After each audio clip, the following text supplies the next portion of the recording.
Karlos Hill. I'm an assistant professor in the Department of History.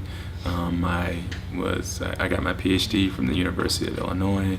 My specialties include U.S. history, African American history, primarily with a focus on the 20th century, but also in terms of my research interests, I do the history of lynching, the history of the anti-lynching movement in America, but also race relations more generally.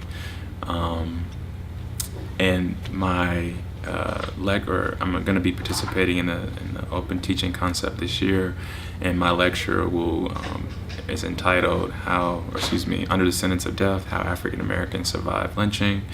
And the gist of the lecture will be talking about how novelists, but also activist writers, try to reimagine the lynched black body in ways that empowered the black community and tried to subvert the white supremacist gaze that had sort of cast a shadow over black subjectivity in the early 20th century. And so my lecture will talk about the ways in which African Americans tried to speak back to the lynched black body. So I'm Matt Hooley. I'm an assistant professor in the English department here, and I work on Native American literature, modernism, environmental writing, and eco-poetics. And I got my degree from the University of Wisconsin and joined the faculty this year. And I'm excited to participate in the open teaching concept program this year. My lecture, which is going to be on Monday at 11 in Ag Ed 102, is titled These Meager Returns, Wage Labor, Relocation, and the Contemporary Native American Novel. And it's a novel called The Hiawatha by the Ojibwe writer David Troyer, which is set in relocation Minneapolis after Native families were moved kind of coercively to cities from tribal lands, and introduced kind of maliciously almost into a wage labor economy, which kind of ties into the pursuit of happiness theme of the OTC program this year.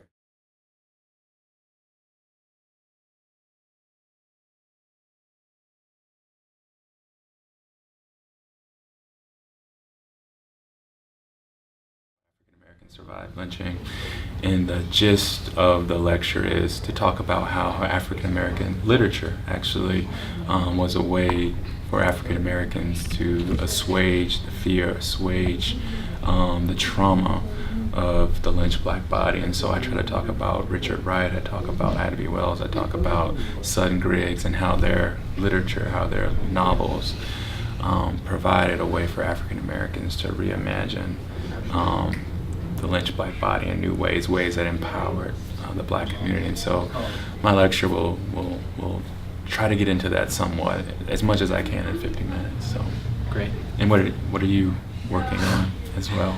So I'm also excited to teach in the open teaching concept program this year. I think it's like a really amazing topic or prompt, the question, the pursuit of happiness. I think it's like exciting and bold, and I wish more people would do stuff like this. So my lecture is going to be literary in a sense, but it's also historical. So it's nice kind of crossing over, cross-pollination happening there, disciplinary cross-pollination. But mine's set in sort of mid-20th century Minneapolis, and during what we call like the relocation period of Native history. When natives dispossessed of tribal lands were sort of coercively encouraged to move to the city for the promise of economic advancement, etc. And the novel I'm focusing on is set among a community of Native iron workers who are building the city's first skyscrapers. And it's kind of about the sort of the insidious promise of labor as a tool for social advancement, but it's also about the unexpected sort of forms of kinship and community that sort of emerged in that moment. So it should be interesting. Oh, nice. At least for me. No, I think it sounds really good. How did you come about? Is this a part of a larger project? Yeah.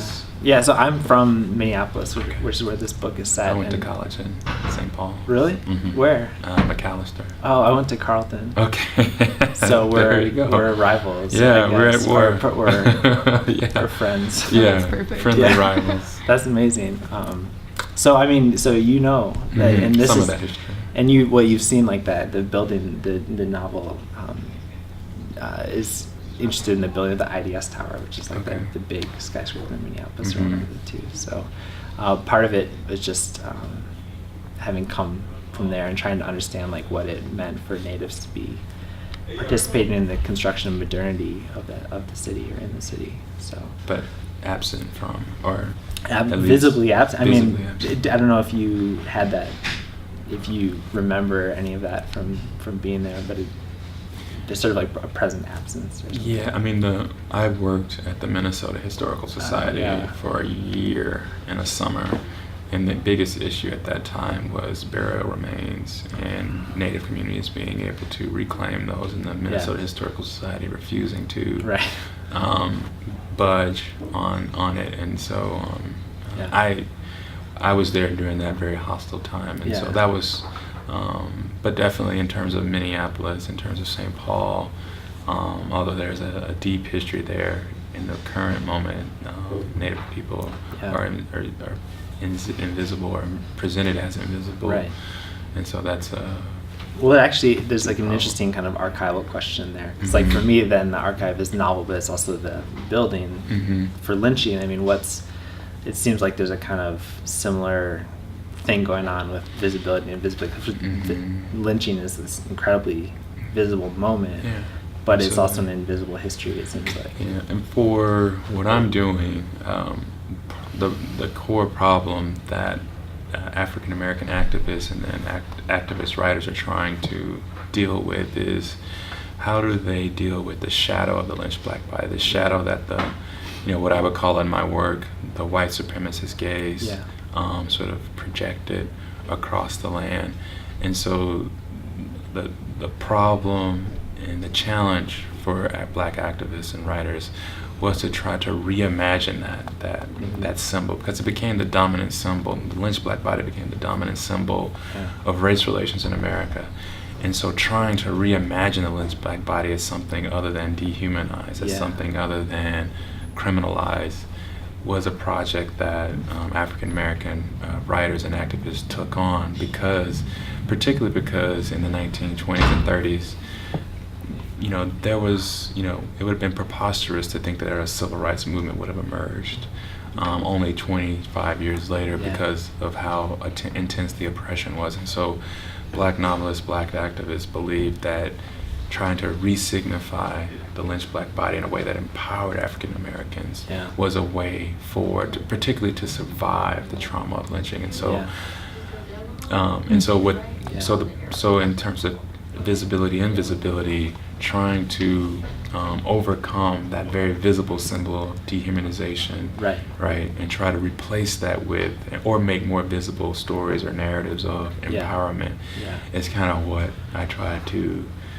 what I'll talk about in the lecture.